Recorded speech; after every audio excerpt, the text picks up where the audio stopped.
Donc, deuxième pathologie neurologique, la maladie de Parkinson. Je serai assez bref, j'y ai fait allusion tout à l'heure.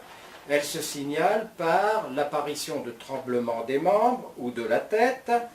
Donc, nous avons affaire à des troubles de la motricité.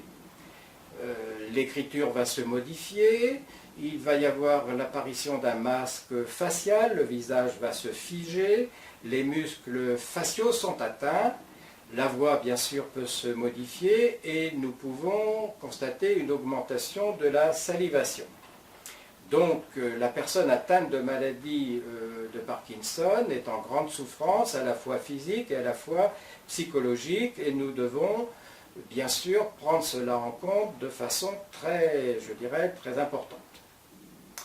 Ensuite, les accidents, c'est-à-dire les accidents vasculaires cérébraux que l'on nomme AVC. Alors, ils peuvent être soit massifs et entraîner immédiatement le décès du sujet. Il n'est pas rare que ce soit des personnes jeunes qui soient touchées par ce phénomène. En ce qui me concerne, j'ai connu un ami de 27 ans qui est décédé brutalement lors d'un entraînement sportif. Il avait 27 ans. Ils peuvent être moins dramatiques et entraîner une paralysie transitoire ou difficile à rééduquer compte tenu des dégâts, entre guillemets, provoqués au cerveau. Hémiplégie caractérisée par une paralysie d'un côté du corps ou plus gravement une tétraplégie caractérisée par une paralysie des 4 membres. Il provoque une perte de la vision, l'œil situé du côté de la paralysie, une élocution difficile puisque le visage, les muscles du visage du côté de la paralysie sont inefficaces. Voilà. Ensuite, il y a l'épilepsie. Alors, l'épilepsie, il y en a de plusieurs sortes. Cela peut aller de l'absence épileptique, la personne ne semble plus présente. Ce phénomène peut durer quelques secondes ou un temps plus long. Des épilepsies psychomotrices, c'est-à-dire qu'une partie du corps va être touchée, un bras, une jambe, etc. Et puis il y a le grand mal épileptique, c'est-à-dire la personne fait une crise d'épilepsie, elle perd connaissance, son corps se raidit, c'est ce qu'on appelle la phase tonique, se secoue, ce qu'on nomme la phase clonique, puis il y a reprise de la respiration, que l'on nomme la phase stertoreuse, et il s'ensuit souvent, au réveil de la personne, une phase de confusion. Voilà, donc lorsque nous avons affaire à ce genre de personnes, il faut bien savoir qu'après une crise d'épilepsie, nous aurons besoin de temps pour l'accompagner, la rassurer, etc., etc.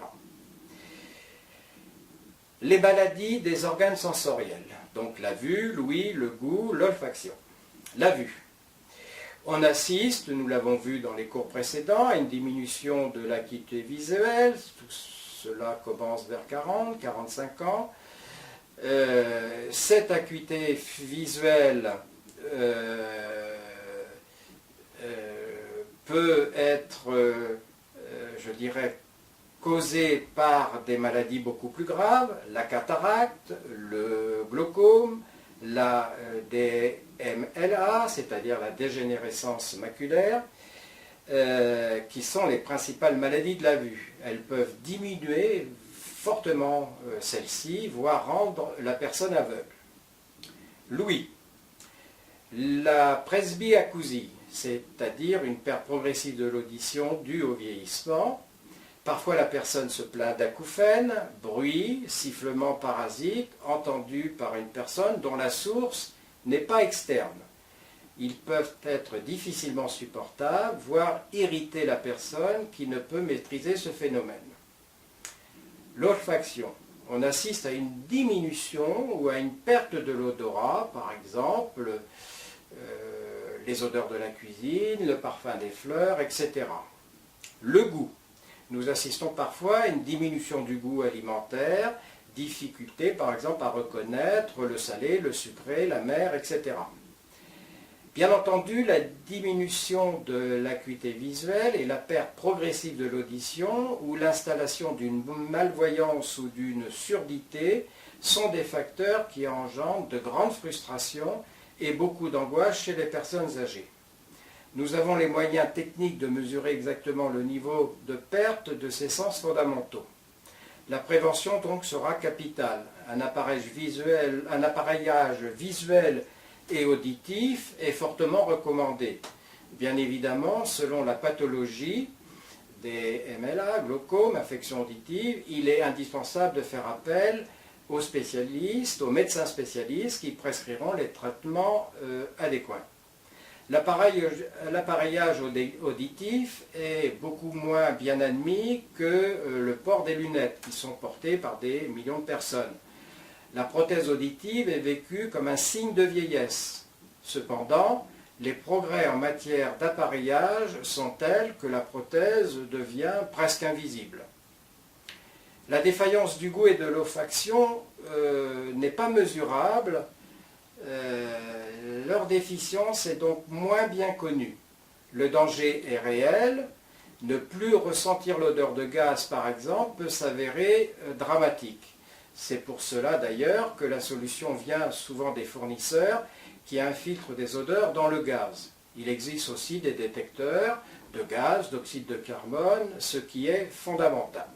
Voilà pour ce cours, donc je vais vous laisser aux exercices et ensuite aller sur le forum et je vous donne rendez-vous pour le prochain cours. Merci.